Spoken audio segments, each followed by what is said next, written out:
Hello everyone and welcome to Stan the Wine Man TV. I am your host, Stan Rattan, and this is the Blue Collar Wine Show where I help you spend your wine dollars wisely.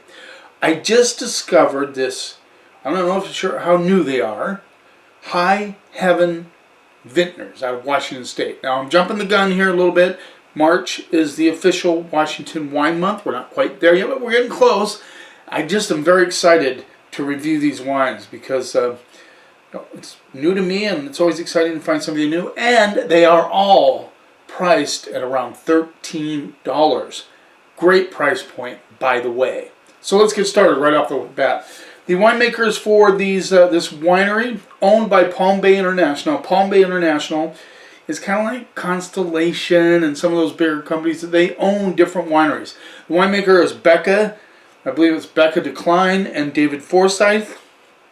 And you wonder, well, $13, how do they get them at $13? They're all fermented in stainless steel. You start taking wood out of the program and the cost goes way down. So this is the 2017 High Heaven Vintners Roaming Elk Red Blend.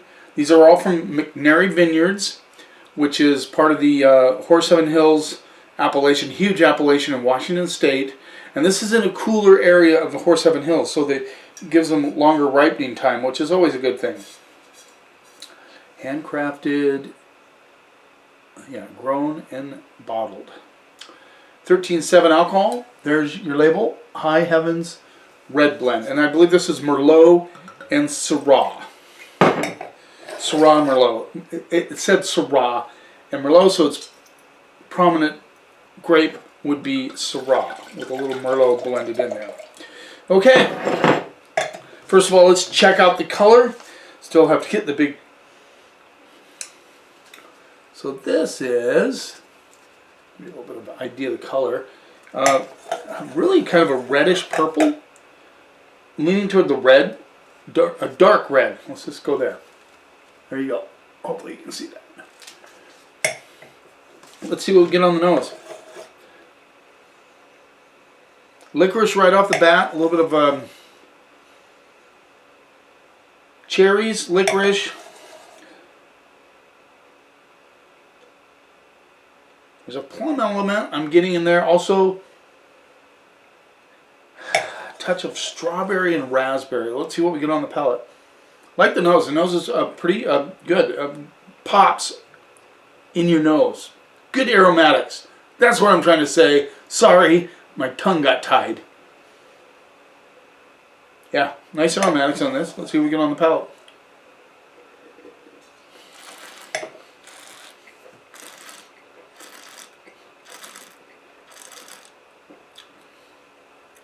Good structure, dusty minerality on this one. Definitely getting the cherry notes that come through it, and then interesting, I'm getting some chocolate underneath, right on the backside.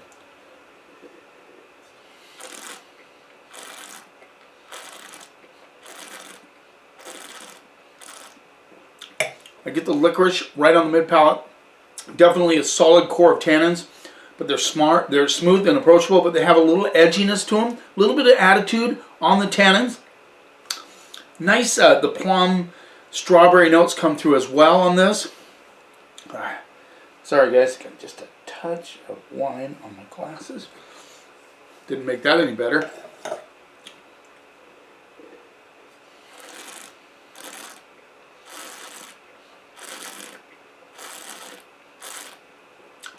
Definitely like that dusty minerality. Well put together, good complexity. Now we're talking $13 here. So every time I review a wine, I think, okay, we're talking $13. What do you expect for 13 bucks? I love it when Chris Benziger, we had him on Zoom, and he said, it's easy to make a $100 Pinot Noir. A good $100 Pinot Noir. Much harder when you start getting below 25 bucks. So to make a good wine like this, quality wine like this for $13, I'm impressed. There's, like I said, there's strawberry, plum, cherries coming through, a little dustiness element.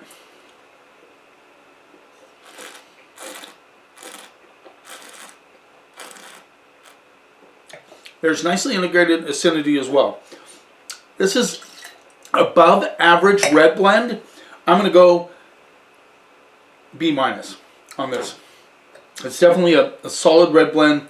I think it has a lot of things. A lot of people would like this. It definitely it'd be good with food. Definitely steaks, pasta with red sauce, anything like that. Stews, that would be really good with this wine. Excellent wine. I mean, B-. Let's move on to the 2017 High Heaven Vintners Sea of Tranquility Merlot, Columbia Valley. Again, McNary Vineyards in the Horse Heaven Hills, which is part of the Columbia Valley appellation. And again, rolls in at $13. I think there's a splash of Syrah in this one. I think it's like 90% Merlot, 10% Syrah, or something like that. Syrah would give it just a little bit of some more guts, if you know what I mean. You can call any wine in the United States, as long as it has 75% of that varietal, you can call it that. So this could be just 75% Merlot, 25% Syrah, and it'd still be called a Merlot. But it's got a lot less Syrah than that in it. Color on this, a little darker than the other one. This is kind of, you know, kind of a purplish. No, not purple. Yeah, it's a dark red, just like the other one. A little darker, though. Hopefully you can see that. Nice color on this. Let's see what we get on the nose. Oh, chocolate all day. It's like chocolate on the nose. You know, you guys know how much I love Washington State Merlot. Get excited about it. I'm really excited to try this. Little bark, chocolate, tobacco, currants, cherries, dark cherries. That about sums it up. Let's see what we get on the palate.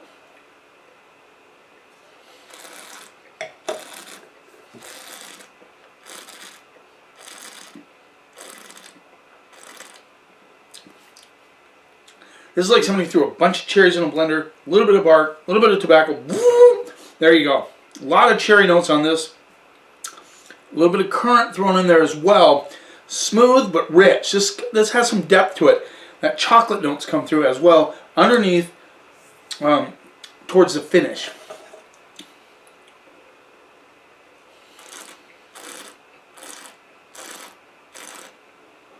Nice little beam of acidity that's nicely integrated in this. Gives it a nice little mouth-watering effect in the mouth. I like that. This is solid Merlot. I'm just saying. Don't get any makeup on it. It just tastes like really good Washington State Merlot. Now remember, you're not getting the oak in this, so you're not going to get the spices. You're not going to get that toastiness that comes from the oak. This is just pure Merlot with a little Syrah thrown in, stainless steel fermented. That's pretty cool. That keeps the cost down, let me tell you.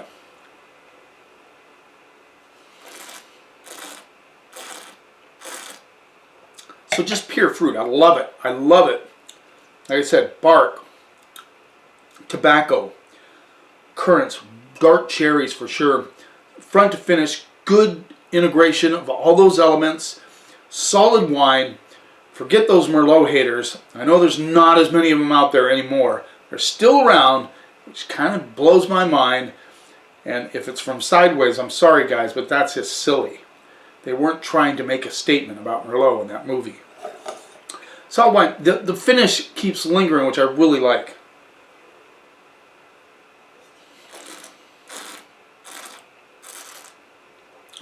Yeah. You have some friends over, they're going to dig this Merlot. You're going to really like it. I'm going to go solid B+ on that Merlot. Hedging towards A-. Let's move on. This is the High Heaven Vintners 2018 Majestic Pines Cabernet Sauvignon, Columbia Valley. Again, McNary Vineyards in the Horse Heaven Hills. A little cooler climate allows those the phenolics and the grapes to really mature to the level that they want it to get. There you go. That Merlot is, I like that. Nice little entry into Washington Wine Month. This is pre-Washington Wine Month review of some wines I've never seen before from Washington State. Good color, dark. This is darker than the Merlot. Dark red burgundy, almost. Colors are not my specialty, just saying. There you go. Nice dark color. Let's see what we get on the nose. Now, right off the bat, I get a little bit that herbaceousness, that green thing that comes through. And a little bit of menthol, which I find really interesting. It's almost like a combination of red plum, cherries, currants for sure. It hasn't been open super long, but you know, long enough to give it a little bit of air. Well, no air.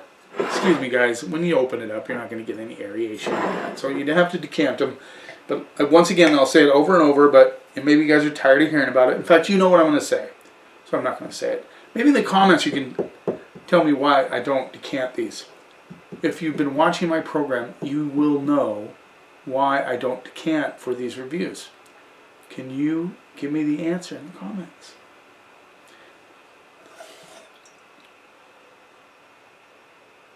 Yeah, definitely a ripe currant notes with a little bit of just a kiss of herbaceousness. Let's see what we get on the palate.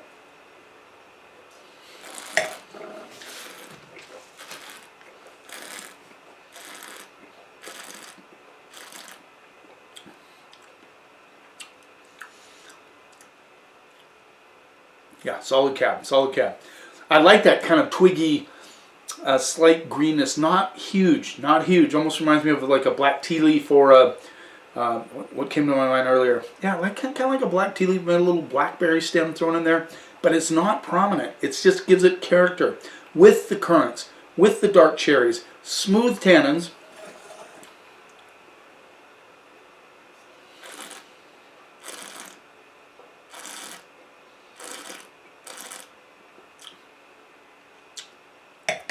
And that parazine, that's what they call that black, you know, those twiggy kind of blackberry stem, black tea leaf sort of thing. Parazine comes out on the finish. A little bit of tobacco on the backside as well. Really kind of lingers. You guys, once again, you know I like tobacco in my reds, especially, not all of them. I don't expect it all to have tobacco, but that tobacco element really, really adds to the depth of a red wine.